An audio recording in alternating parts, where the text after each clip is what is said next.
नमस्कार प्रेक्षकांनो, ठरलं तर मग या मालिकेच्या येणाऱ्या भागामध्ये जबरदस्त असा ट्विस्ट येणार आहे. तर प्रेक्षकांनो, सुभेदार घराण्यातील एका व्यक्तीला जीवे मारण्याची सुपारी दिल्याचं प्रियाचं बोलणं कल्पनाने ऐकलं. त्याचबरोबर प्रेक्षकांनो, प्रियाचं बोलणं ऐकल्यानंतर कल्पनाला बसला धक्का. कल्पनाला चक्कर येताच इथे सायलीने वाचवला कल्पनाचा जीव. तर प्रेक्षकांनो, येणाऱ्या भागामध्ये कशा पद्धतीने गोष्टी घडत जाणार आहेत, उलगडत जाणार आहेत, आपण सविस्तरपणे बघूया. तर प्रेक्षकांनो, इथे अर्जुन सायलीच्या हाती खूपच जास्त महत्त्वाचा पुरावा लागलेला असतो. तर इथे आता महिपतने हरीश काकांचा जीव घेतलेला असतो. त्यांचा खून करून त्यांचा मृतदेह आश्रमाच्या बाजूला नेऊन पुरण्यात आलेला असतो. तेव्हा इथे ही गोष्ट जेव्हा अर्जुनला कळते, तेव्हा अर्जुन त्या गोष्टीच्या, त्या केसच्या मुळाशी जातो आणि तेव्हा तिथे त्याला खूपच जास्त धागेदोरे सापडतात. तर इथे मधुभाऊंकडून इथे हरीश काकांचा जवळचा मित्र अशोक याची माहिती अर्जुनला मिळाल्यानंतर अर्जुन आणि सायली दोघेजण त्यांना भेटायला त्यांच्या घरी जातात. तेव्हा त्यांना कळतं की हरीश काका यांचं बोलणं त्यांच्याबरोबर इथे मोबाईलवरती सातत्याने होत असतं. एकमेकांना मेसेजेस ते करत असतात. तेव्हा इथे अर्जुन ते मेसेजेस चेक करतो. तेव्हा सायली विचारते सुद्धा की हा नंबर हरीश काकांचाच आहे का? तेव्हा अशोक म्हणतो त्याने कितीतरी वर्ष त्याचा नंबर बदललेलाच नाही आहे. कितीतरी वर्ष हाच नंबर आहे आणि म्हणूनच त्याने मला त्या नंबरवरून मेसेजेस केलेत. आता परवासुद्धा त्याने मला मेसेज केला की तुझी तब्येत ठीक आहे का? मला बरं नव्हतं ना म्हणून. तेव्हा अर्जुनला आता तो नंबर मिळालेला असतो आणि त्या नंबर ट्रेस केल्यानंतर ते लोकेशन म्हणजे आता त्या ठिकाणचं असतं ज्या ठिकाणी महिपतचं कन्स्ट्रक्शनचं काम सुरू असतं. आणि त्याच ठिकाणी आता अर्जुन आणि चैतन्य दोघेजण गेल्यानंतर इथे त्यांना आता पिंट्या सापडतो आणि पिंट्या हा महिपतचा माणूस असतो. तर इथे हरीच्या मोबाईलवरून अशोकला, त्याचबरोबर त्याच्यासारखे त्यांचे जे दुसरे मित्र आहेत त्यांच्याबरोबर सुद्धा तो चॅटिंगवरती सातत्याने बोलत असतो, जेणेकरून हरीश काका नाही आहेत हे कुणालाही कळता कामा नये, या केसचा गवगवा होऊ नये यासाठी इथे महिपतने तो मोबाईल नंबर सुरू ठेवलेला असतो, जेणेकरून हरीश जिवंत आहे हे सगळ्यांना कळत राहावं. नाहीतर हरीश हा जिवंत नाही आहे, त्याचा मोबाईल बंद आहे, मग कुणीतरी जवळचा व्यक्ती केस वगैरे करणार आणि मग महिपत अडकणार. यासाठी त्याने हा आता प्लॅन केलेला असतो. पण त्याच प्लॅनमध्ये आता इथे महिपत फसलेला असतो. पण तो निश्चिंत असतो. त्याला असं वाटत असतं की आता ही महिपतची डेथ बॉडी आहे, त्याच्यामध्ये मधुभाऊ अडकतील. मी काही कुठे अडकणार नाही. दामिनी देशमुखने प्लॅन सांगितला आणि त्याद्वारे आता महिपत वागतोय. पण आता त्याने इथे मधुभाऊंसाठी जो काही खड्डा खोदलेला आहे त्याच्यामध्ये स्वतः महिपतच अडकणार असतो. तर प्रेक्षकांनो, इथे आता अर्जुनने जोमात आपली केस सुरू केलेली असते आणि त्याची स्टडीसुद्धा करायला सुरुवात केलेली असते. आणि त्याला आता इथे सांगितलेलं असतं रविराज काकांनी की अर्जुन, या दुसऱ्या केसमध्ये जो दुसरा मृतदेह सापडला आहे हे सगळं मला जरा विचित्रच वाटतं आहे, सगळं संशयास्पद वाटतं आहे.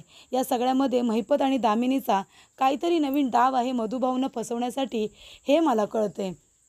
त्यामुळे आता मागच्या वेळेला कोर्टामध्ये तू साक्षी आणि तन्वीची जी काही मैत्री आहे ती तू सगळ्यांना अगदी पुराव्यानिशी दाखवलीस, तेव्हाच मला खरं तर तुझ्याशी बोलायचं होतं. पण मला हे सुद्धा तुला सांगायचं आहे की जर या केसमध्ये माझी तुला काही मदत लागली ना तर मी करणार, कारण माझ्यातला प्रामाणिक वकील मला आता स्वस्थ बसू देत नाही आहे. तेव्हा बाकीच्या गोष्टी तशाच जरी राहिल्या, राग रुसवा, तरीसुद्धा या केसच्या बाबतीत मी तुला हवी ती मदत करायला तयार आहे, असं रविराज काका अर्जुनला म्हणतात. तेव्हा इथे प्रिया आता पूर्णपणे घाबरते. प्रिया म्हणते की आता काय करायचं? अर्जुन आणि हा किल्लेदार दोघेही आता एकत्र आले आणि दोघे जर इतके हुशार वकील एकत्र आले तर त्या सायलीची आणि महिपतची वाट लागेलच. पण माझी जी काही वाट लागेल ना त्याचा विचार करून प्रियाच्या अंगावरती काटाच येत असतो. कारण रविराज काकांनी स्वतः तिला सांगितलेलं असतं की जर ह्या दुसऱ्या मृतदेहाबद्दल तुला जर काही माहिती असेल आणि या सगळ्यामध्ये कुठल्याही बाबतीत तुझी इन्व्हॉल्वमेंट असेल तर मी मात्र तुला सोडणार नाही, त्याचे परिणाम खूपच जास्त मोठे होतील, असं इथे आता रविराज काका प्रियाला म्हणतात. प्रियाच्या पायाखालची जमीनच सरकते. आता करायचं तर काय करायचं? रविराज काका अर्जुनला भेटायला गेलेत ही बातमी प्रियाला कळलेली असते. त्यामुळे नागराज म्हणतो की आता जर अर्जुन सुभेदार आणि हा रविराज किल्लेदार दोघे जर दमदार वकील एकत्र आले तर मात्र आपलं काही खरं नाही आहे. त्याच्यामुळे या दोघांना वेगळं केलं पाहिजे, असं काहीतरी केलं पाहिजे की हे दोघेजणं वेगळे होतील. दादाचं लक्ष डिस्ट्रॅक्ट केलं पाहिजे. त्याने कुठल्याही पद्धतीने अर्जुनची मदत करता कामा नये. त्यावेळेला इथे प्रेक्षकांनो, आता प्रियाचं डोकं काही चालत नाही. तिला आता इथे साक्षी आणि महिपतपेक्षा स्वतःची भीती वाटत असते. ती म्हणते की जर माझं सत्य या लोकांना कळलं ना, तर पहिली तर मी त्यांची तन्वी नाही आहे, मी एक फ्रॉड मुलगी आहे हे त्यांना कळेल आणि मग माझी काय हालत होईल ना, याचा विचार करूनच प्रिया आता अर्धीमेळी झालेली असते. तेव्हा इथे प्रिया महिपतला फोन करते आणि ती महिपतला म्हणत असते की तुम्हाला माहिती आहे का, इथे आता रविराज किल्लेदार अर्जुनला त्याच्या ऑफिसमध्ये भेटायला गेला होता आणि रविराज किल्लेदाराने अर्जुनला या केसमध्ये मदत करायची ठरवली. तेव्हा महिपत म्हणतो, माझ्याशी या गोष्टी तू करायच्या नाहीत हां. तुझा बाप आहे ना, तो खोटा असला तरी तुझा बाप आहे ना, त्याने तुझ्यावरती किती पैसा खर्च केला आहे हे तुला पण माहिती आहे. अगं तू लेक आहेस ना त्याची, मग आता तुझ्या बापाला कसं थांबवायचं हे पण मी तुला सांगायचं आहे का? हे तुझं तू बघ. रविराज किल्लेदार असू दे नाहीतर अर्जुन सुभेदार किल्लेदार कुणीही असू दे, त्यांना तू इथे आता हँडल करायचं. माझ्यापर्यंत घेऊन यायचं नाही. तुला पैसे कसले देतो ग मी? कसले पैसे देतो? या कामाचे पैसे देतो ना. तेव्हा आता एक काम करायचं, रविराज किल्लेदाराला कसं थांबवायचं, त्याला कसं अडवायचं हे तुझं तू बघ. त्या अर्जुन सुभेदाराला कुठल्याही प्रकारची त्याने मदत केली नाही पाहिजे. मग आता कशा पद्धतीने थांबवायचं आहे ना, चांगल्या वाईट पद्धतीने, ते तुझं तू बघ. मला तू फोन करायचा नाही. माझ्या डोक्याला काही कमी ताप आहे काय? असं आता महिपत प्रियाला म्हणत असतो. त्यामुळे इथे आता प्रियालासुद्धा कळत नाही की करू तर काय करू? आता किल्लेदाराला मी कसं थांबवू? तेव्हा इथे आता प्रियाच्या डोक्यात एक प्लॅन येतो. प्रिया म्हणत असते की आता एकच आपल्याकडे मार्ग आहे, किल्लेदाराला थोडीशी मारली पाहिजे, त्याचा अपघात घडून आणला पाहिजे. म्हणजे असं काहीतरी केलं पाहिजे, त्याचा हातपाय फ्रॅक्चर केला पाहिजे, जेणेकरून तो घरात बसून राहील. म्हणजे अर्जुनला भेटायला तो ऑफिसपर्यंत त्याच्या जाणार नाही, कुठल्याही पद्धतीची मदत करणार नाही. त्यामुळे इथे आता प्रियाने नागराजला फोन केलेला असतो आणि ती म्हणते की ऐका, माझ्या डोक्यात एक प्लॅन आहे. आपण एक काम करूया, किल्लेदाराचा अपघात घडून आणूया. इथे किल्लेदाराला ना काही गुंड लोकांना मारायला सांगा आणि जास्त त्याला मार पायावरती द्यायला सांगा. त्याचा एक कुठला तरी पाय आहे ना फ्रॅक्चर झाला पाहिजे, असं काहीतरी करा. तेव्हा इथे नागराज म्हणतो की तुला खरंच असं वाटतंय का की आपण असं केलं पाहिजे? दादाला जर कळलं ना की या सगळ्यामध्ये तुझा हात आहे आणि मी तुला मदत केली आहे, तर आपलं काही खरं नाही, तुला माहिती आहे ना. तेव्हा प्रिया म्हणते, हे बघा, तसंही आपलं काही खरं नाही आहे. त्याच्यामुळे काहीतरी करूया, आपल्याला वाचवण्यासाठी आता आपणच काहीतरी केलं पाहिजे. तेव्हा इथे प्रेक्षकांनो, नागराज म्हणतो की ठीक आहे, आता दादा कुठे जातोय कामानिमित्त ते बघतो आणि तिथे काही गुंड लोकांना त्याचा फोटो दाखवून त्याचा काटा काढायला सांगतो. तेव्हा प्रिया म्हणत असते, किल्लेदाराला सोडू नका, रविराज किल्लेदाराच्या हातापायाच्या आता सगळ्या हड्ड्यात तोडून टाका.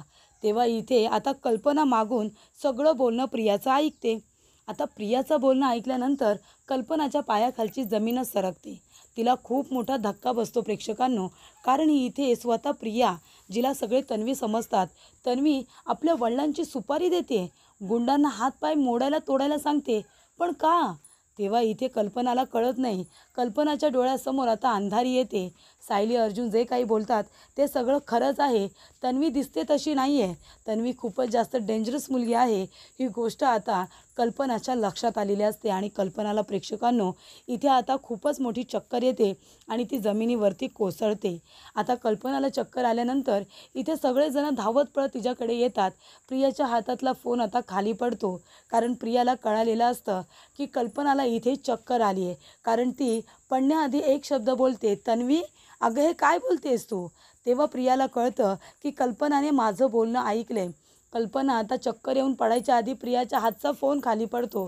त्यानंतर प्रेक्षकांनो इथे आता कल्पना पूर्णपणे बेशुद्ध झालेली असते. सगळेजण धावत पळत येतात. सगळ्यात आधी तर सायली येते आणि सायली इथे लगेच विमलला आवाज देते.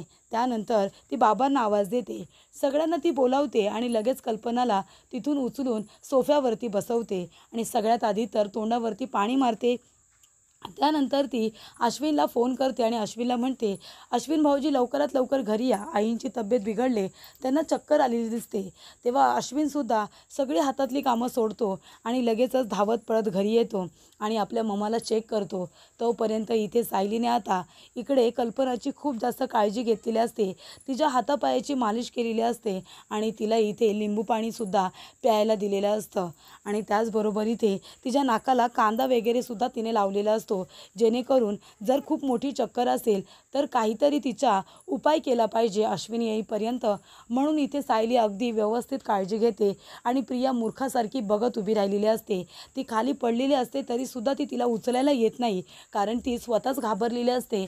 सगळं बोलणं कल्पनाने ऐकलं की काय, आता कितवर ऐकले आणि कितवर नाही याचा ती विचार करत असते. पण सायली त्याचा विचार न करता ती इकडे आधी कल्पनाला कसं बरं करता येईल यासाठी प्रयत्न करते. सगळ्यात आधी तर ती अश्विनला फोन करून घरी बोलावून घेते. अश्विन येतो आणि लगेचच आपल्या मम्माला चेक करतो, तिला इंजेक्शन देतो आणि त्याचबरोबर आल्या आल्या तिला टॅबलेट खायला देतो. तेव्हा इथे अश्विन म्हणतो की मम्मा काय झालं, तू इतकी पॅनिक का झालीस, तुला ही चक्कर कशी काय आली, तुझा BP पूर्णपणे लो झाला होता, असं काय घडलं, तू कसलं टेन्शन घेतलेस का. तेव्हा इथे कल्पना आता प्रियाकडे रागाने बघत असते. तेव्हा प्रिया आता आपली नजर इकडे तिकडे चोरत असते. तिला असं वाटतं की आता कल्पना माझं भांडं सगळ्यांसमोर फोडते की काय. पण कल्पना सध्या तरी काही बोलत नाही, कारण ती पूर्णपणे तिच्या आजाराच्या झोनमध्ये असते. कारण ती इथे चक्कर येऊन अशी काही जोरात पडलेली असते की थोडा वेळ तिला शांतपणे अश्विनने आता राहायला सांगितलेलं असतं. बोलण्याचा प्रयत्न करत असते, पण तिला तेवढं बोलता येत नसतं, कारण खूपच जास्त कमजोरी तिला आता आलेली असते. अश्विन म्हणतो ठीक आहे मामा, जे काही असेल ना ते तू नंतर बोल. तन्वीने काही केलं आहे का, तन्वी काय झालं मामा, तुझ्याकडे का बघते. तेव्हा प्रिया घाबरत्याने म्हणते अश्विन अरे आता मला काय माहिती, मी कसं सांगणार ना, म्हणजे मी तर काही केलेलं नाही आहे, मी तर फोनवरती बोलत होते आणि अचानक आई मागून मला आवाज दिला आणि त्या चक्कर येऊन पडल्या. तेव्हा इथे आता सायलीला कळतं की नक्कीच आई तन्वीकडे आता रागाने बघतायत, याचा अर्थ प्रियाचं काहीतरी बोलणं आईंनी ऐकलं आहे. हे सायलीला लगेचच कळतं, कारण इथे जेव्हा प्रिया विचारपूस करते की आई अगं तू ठीक आहेस ना, तुला चक्कर कशी काय आली, तेव्हा इकडे कल्पना तिच्या हाताला झटका देते आणि हात बाजूला करते, म्हणते की हात लावू नकोस मला. तेव्हा इथे सायलीला कळतं की अच्छा, म्हणजे आता आईंना राग आलाय, याचा अर्थ प्रियाचं काहीतरी बोलणं इथे आता आईंनी ऐकलेलं आहे. कारण सायली जेव्हा तिथून बाजूने जाते तेव्हा इकडे प्रिया तिला म्हणते काय गं, तुला तुझी कामं नाही आहेत का, इथेच कशाला गोल गोल फिरतेस. तेव्हा ती आता सायली बोलणं ऐकेल म्हणून ती लांब जाऊन बोलत असते, पण शेवटीला ते बोलणं कोणीतरी ऐकायचंच होतं आणि ते कल्पनाने ऐकलेलं असतं. पण इथे कल्पनाला आता बोलता येत नसतं. ती बोलण्याचा प्रयत्न करत असते. रविराज काकांबद्दल ती सांगण्याचा प्रयत्न करत असते की त्यांच्या जीवाला धोका आहे. तिने ऐकलेलं असतं ना, आता इथे सुभेदार आणि किल्लेदार दोन्ही कुटुंब एकमेकांच्या किती क्लोज आहेत ते प्रेक्षकांनो आपल्याला सगळ्यांनाच माहिती आहे. म्हणजे आता प्रियामुळे त्यांच्यामध्ये तफावत आली आहे. प्रियामुळे गैरसमज वाढत गेलेत. त्याच्यामुळे इथे आता ते सगळेजण एकमेकांवरती जरी रागवलेले असले, खास करून रविराज काका, तेच इथे सुभेदारांवरती रागवलेत. कारण कल्पना, पूर्णाजी, प्रताप या तिघांनी मिळून परस्पर प्रियाचं लग्न अश्विनबरोबर लावलेलं असतं. त्यामुळे इथे आता रविराज काकांचा जो काही राग आहे तो व्हॅलिड आहे. कुठल्याही बापाला राग येणारच. मी इथे नसताना तुम्ही जरी पण तन्वीला लग्न करायचं होतं तरी पण माझा आचार विचार न घेता तुम्ही परस्पर लग्न कसं काय लावलं. आता ती तन्वी कितीही नालायक असू दे, ती प्रिया कितीही नालायक असू दे, पण शेवटीला रविराज काकांना असंच वाटतंय की ती त्यांची मुलगी आहे आणि प्रत्येक बापाला आपल्या मुलीचं कन्यादान करायला आवडतंच.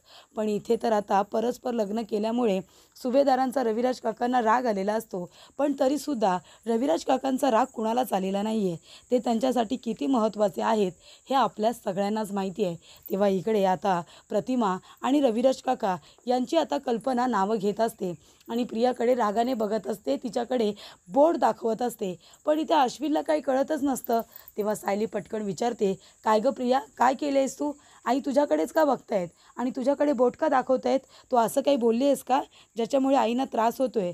तेव्हा इथे आता अश्विन म्हणत असतो की तन्वी तू काही केलं आहेस का. प्रिया लगेच खोटं बोलताना म्हणते नाही रे, मी कशाला काय करू. ए सायली, उगा सगळ्यांच्या मनामध्ये माझ्याबद्दल विष काढवू नकोस.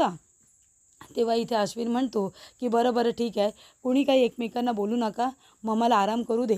आणि अश्विन सायलीला म्हणतो की बरं झालं सायली वहिनी, मी येईपर्यंत तू मम्माला इथे त्यांच्या बेडरूममध्ये घेऊन आलीस आणि तिला लिंबू पाणी वगैरे तू प्यायला दिलंस, ते केलंस म्हणून मम्माला थोडं बरं वाटलं मी येईपर्यंत.